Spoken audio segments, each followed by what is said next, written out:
Petrodollars, electrodollars, multi-dollars, Reichmarks, rims, rubles, pounds, and shekels.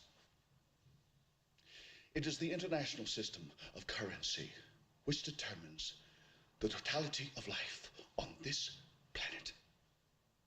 That is the natural order of things today.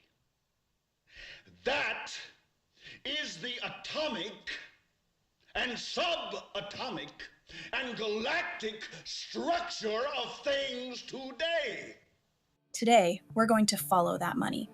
And when I say money, I mean the petrodollar. Since America moved away from the gold standard in 1971, our currency meant nothing but a piece of paper. The devised solution required buyers and sellers of oil to trade in American dollars and American dollars only. The petrodollar led to the rise of globalization and westernization, while establishing U.S. economic, military, and political dominance. But we're seeing that system breaking apart in real time.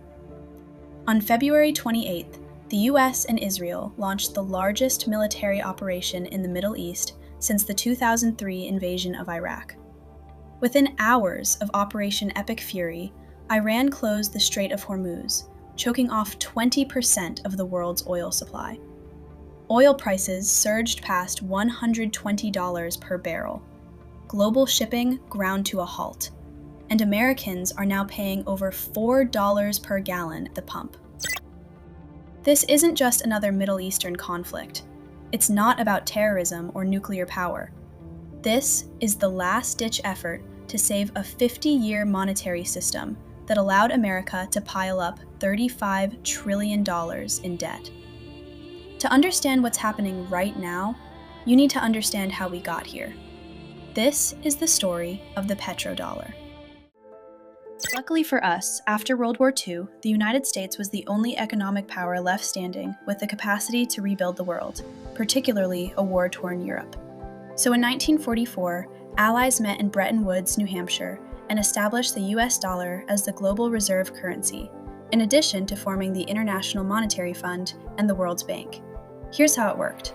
Every major currency would be pegged to the US dollar, and the US dollar would be convertible to gold at a fixed rate of $35 per ounce. If you held American dollars, you could theoretically walk into the US Treasury and exchange them for gold. This created trust.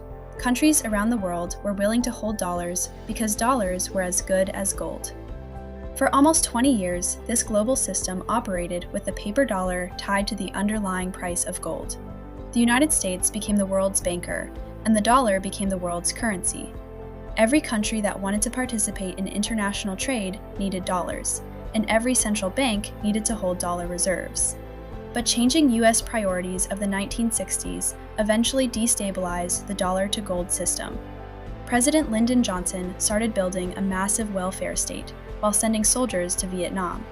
But this increase in spending had one problem: you can't print gold. As the U.S. government spent more money than it took in through taxes, it printed more dollars to cover the deficit. Those dollars were supposed to be backed by gold, but America was inflating its currency and having everyone else pay for it. The turning point occurred when France's president, Charles de Gaulle, demanded gold in exchange for $3 billion. Other countries followed France's lead, and gold started flowing out of U.S. vaults at an alarming rate. The Bretton Woods system buckled under its own weight. By August 1971, the United States held only enough gold to cover about 22% of foreign dollar holdings. The math didn't work anymore. If even a fraction of dollar holders demanded gold simultaneously, the entire system would collapse. On August 15th, President Richard Nixon made a televised announcement. The strength of a nation's currency is based on the strength of that nation's economy. And the American economy is by far the strongest in the world. Accordingly, I have directed the Secretary of the Treasury to take the action necessary to defend the dollar against the speculators. I have directed Secretary Connally to suspend temporarily the convertibility of the dollar into gold or other reserve assets, except in amounts and conditions determined to be in the interest of monetary stability and in the best interest of the United States. From that point forward, the US dollar was no longer backed by gold. For the first time in history, the world reserve currency was allowed to float freely, backed by nothing except the full faith and credit of the United States government. Not surprisingly, unhinging the dollar from gold led to rapid devaluation. The 1970s became defined by stagflation, and prices doubled in a matter of years. The American middle class watched their purchasing power evaporate, and around the world, countries began questioning whether they should continue holding US dollars at all. Seeking to end the slide, the US plotted a new way to maintain the stability of the dollar. Policymakers understood that they needed to create a new source of demand for dollars, something so essential to the global economy that countries would have no choice but to hold American currency. They found their answer in the one commodity more vital than gold in the modern world: oil. Americans must realize our currency isn't enforced by the Federal Reserve or the Treasury Department.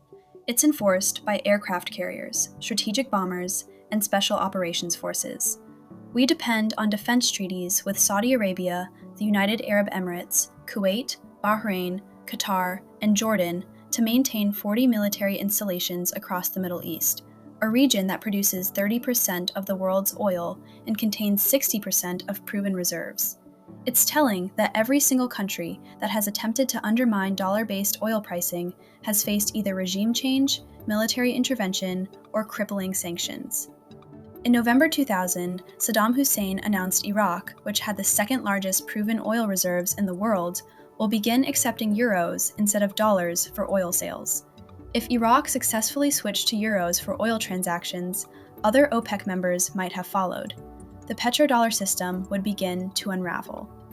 So in March 2003, the United States invades Iraq. The official reasons given were weapons of mass destruction and connections to terrorism.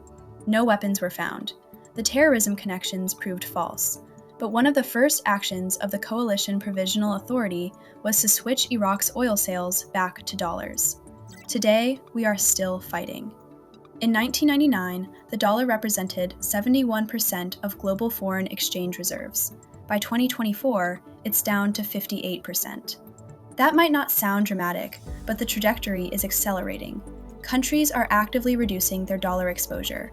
China is now Saudi Arabia's largest trading partner, surpassing the United States.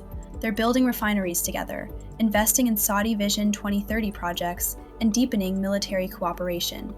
The 50-year petrodollar relationship is proving not as strong as we hoped. Here's the nightmare scenario. The US Treasury has issued $35 trillion in debt, much of it held by foreign governments who need dollars for oil.